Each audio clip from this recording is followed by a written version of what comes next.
Meus amigos, começando mais um Pipocando, que especial, gente. Vocês aí, eu aqui, eu já me sinto tão íntimo desse Brasil que eu durmo abraçado com o Mapamundi, com o Atlas. Eu abro o Atlas e falo, esse aqui é meu povo, meu público, gente como eu, que assiste o meu programa, que me adora.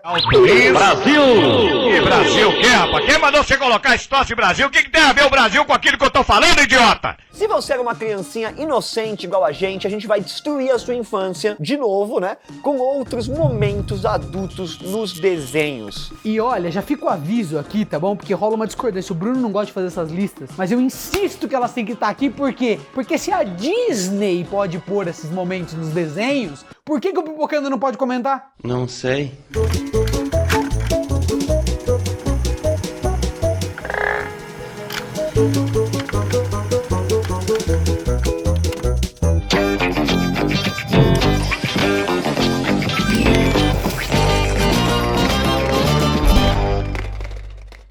As meninas superpoderosas ensinaram aí uma geração inteira sobre respeito, igualdade, do jeito mais divertido possível, mas era um desenho, meu amigo, meio ácido. E ensinaram também como destruir as cidades, né? A cidade de Townsville está sendo atacada pelo macaco louco. A animação ela é cheia de críticas pesadas, se você não percebeu, que apesar das tiradas mais adultas, ainda assim elas servem para um público infantil. Era numa época que os desenhos, eles tinham essa pegada, né? Eles eram... Atiravam pros dois lados, né?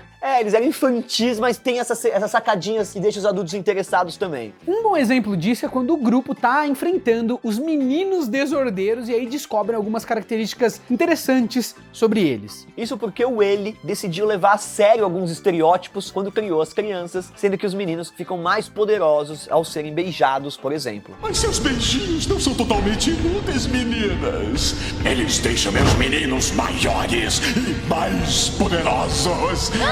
A questão é o ponto fraco, bem descrito ali pela Florzinha, com a frase genial. Quando a masculinidade é ameaçada, eles diminuem de tamanho. Apesar do significado na série ser literal, já que os garotos deles ficam gigantes, né? Não é difícil para os adultos entenderem que rola um duplo sentido muito legal. É uma referência aí a algo, sabe? Que... Big Bang? Não, Nossa, que horror, não sei o que é isso. é uma... Estão cortando. E como a animação vive abordando questões de gênero, a ideia na verdade foi brilhante e consegue explicar de maneira bem simples o que é a masculinidade frágil. Então assim, tem duas camadas, Bruno. Numa primeira camada é isso, é a referência mais básica. Mas também tem esse lance dos homens, entendeu? Quando ficam meio atingidos. Eu achei que era mais profundo, mas tudo bem.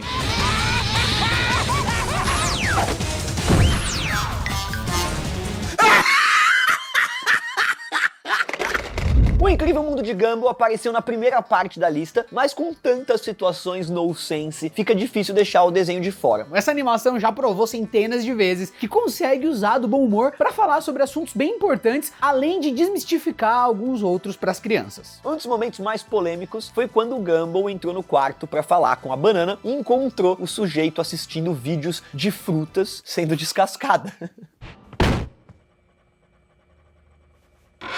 O engraçado é como a cena faz paralelo com os filmes pornôs, afinal isso seria o equivalente a uma fruta ficando pelada, né? Porque ele é uma fruta e tem outra fruta ficando sem casca, você entendeu já, não precisa ficar traduzindo, né? Será que eu sou burro? Apesar de ser um desenho infantil, galera, Gumball já discutiu muitas vezes assuntos considerados tabus para esse mundo, sem necessariamente poluir a mente dos pequenos. Isso que é uma técnica muito difícil, né? Você consegue fazer um desenho que ele fala com as crianças, mas ele tem uma segunda camada aí de diálogo com os adultos que vão assistir juntos com as crianças e vão ficar... Ah, meu filho, eu adoro fazer sacanagem. Se você quiser experimentar...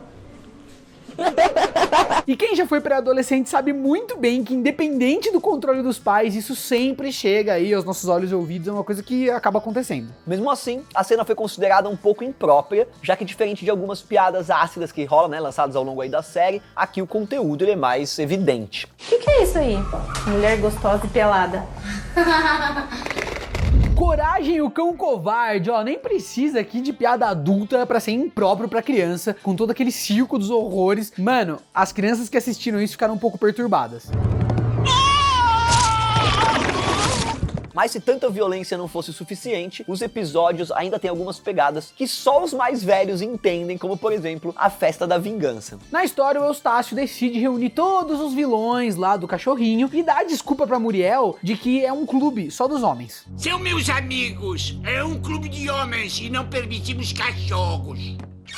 E durante a perseguição, os vilões resolvem prender a coitada no porão, que mais parece uma masmorra sinistra, cheia de algemas. E a coisa piora quando a velhinha solta que aquilo é realmente um clube masculino, fazendo referência a BDSM e a situação que ela está ali, porque ela tá presa em algemas. Ela fala, olha só, realmente parece um clube dos meninos, porque afinal de contas os meninos, alguns meninos, não todos, mas sem preconceito também, né, todo mundo é livre pra ter o gosto que quiser aí, né, entre quatro paredes, eu respeito.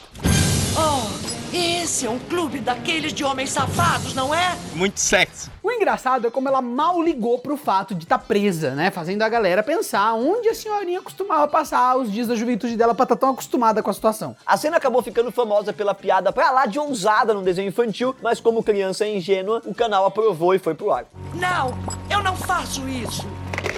Padrinhos Mágicos já provou aqui que a vida do time não é fácil, mas tendo duas criaturinhas ali à disposição para realizar os desejos dele, melhora um pouco. Parte do problema são os próprios pais do garoto que vivem com atitudes aí inconsequentes, arranjando treta e dificultando a vida do protagonista. Mas a pior parte é o negligenciamento dos pais, sendo que um dos momentos mais darks dessa série é o pai falando como os sonhos dele foram destruídos depois do menino nascer. Opa! Foi mal, pai. Oh, não se preocupe, time. Meus sonhos se foram há muitos anos. Isso faz quantos anos? Quantos anos tem? Porra! Apesar da cena ser mascarada com uma piada pra criançada não sair chorando, os adultos eles conseguiram entender bem o recado, ficando aí até um clima desconfortável pra quem assiste o desenho. Já em outro momento, o time pega um rolo de papel higiênico e diz que vai subir pro quarto, ficar horas preso e ninguém deve incomodar ele, fazendo referências a... enfim, aquilo que... assoar o nariz, exatamente. Já viu, né? A cena é ainda mais engraçada se levar em consideração que os pais estavam assistindo um programa sobre pais ruins, e o doutor falava sobre essa fase específica da adolescência. Do they use a lot of paper towels, spend too much time alone in their rooms and say, don't bother me? I'm just gonna take these paper towels up to my room alone, so don't bother me. Oh no! We're bad parents! Dudu e Edu, meus amigos, eles marcaram uma geração de fãs lá nos anos 90, com seus personagens meio sem noção, engraçados. Eu não sei se esse desenho é correto de passar hoje em dia, eu teria que reassistir, mas eu tenho a impressão de que muita coisa não ia passar no filtro da nossa atualidade. Rolandinha, a série ela é cheia de momentos adultos, até porque conta a história de 3 meninos adolescentes que estão descobrindo aí a própria sexualidade. Como, por exemplo, quando o Edu e o Dudu estão atrás de algumas coisas pra animar o Du e encontram uma revista supostamente erótica embaixo do travesseiro. A piada funciona porque além da revista estar coberta com uma gosma branca, ela mostra pintinhos, que em inglês significa, né, são os chicks, também são usados pra mulheres, que significa meninas. Caramba, né? Pesado. Oh, e isso aí passava, cara, em canal infantil mesmo. Horário normal. É uma revista! O Du andou escondido da gente. Show de galinhas, né?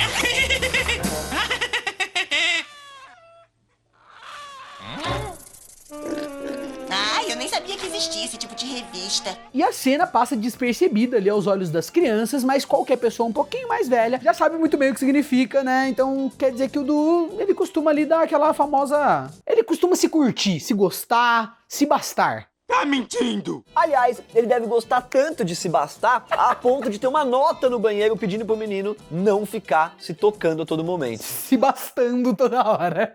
Porque, irmão, vamos ser sinceros. Não tem como parar com irmão. O mais engraçado é que os roteiristas aproveitaram da personalidade ali dos personagens pra fazer algumas outras piadas, como a do Snow Job, em referência a uma palavra em inglês que eu não vou falar aqui. E eu respondi pro senhor, fishball cat. E o senhor falou pra mim, mó vacilão. Eu achei pesado. No episódio tá tendo um dia de neve no bairro e os meninos resolvem criar uma máquina de raspadinha quando o Edu solta a pérola. What's winter without a snow job, sockhead? Get it? Snow job? A Disney é conhecida pelos seus filmes e desenhos para toda a família, sendo muito responsável com aquilo que ela mostra nas telas. Eu acho que talvez seja a empresa que mais protege, né, as crianças, tem um super cuidado, uma preocupação com a linguagem, é bem da hora, na real. Mas nem sempre as coisas foram desse jeito, e há algum tempo era comum colocar piadas escondidas nos desenhos, personagens fumando um cigarrete, né, outros tempos.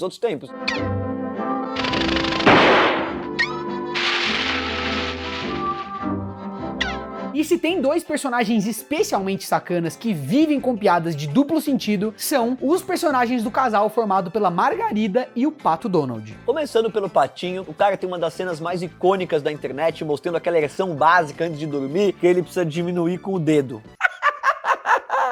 Que coisa absurda! Chocante.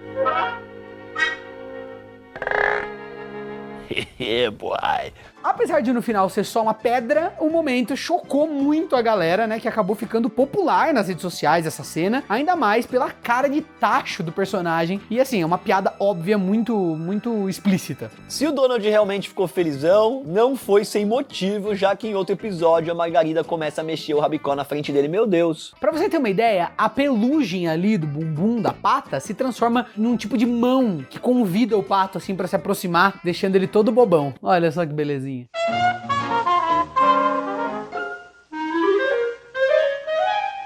Mas que belezura! E como a cena é dos cartoons antigos, né, isso não era tão incomum e a sequência acabou passando despercebido pelo público na época.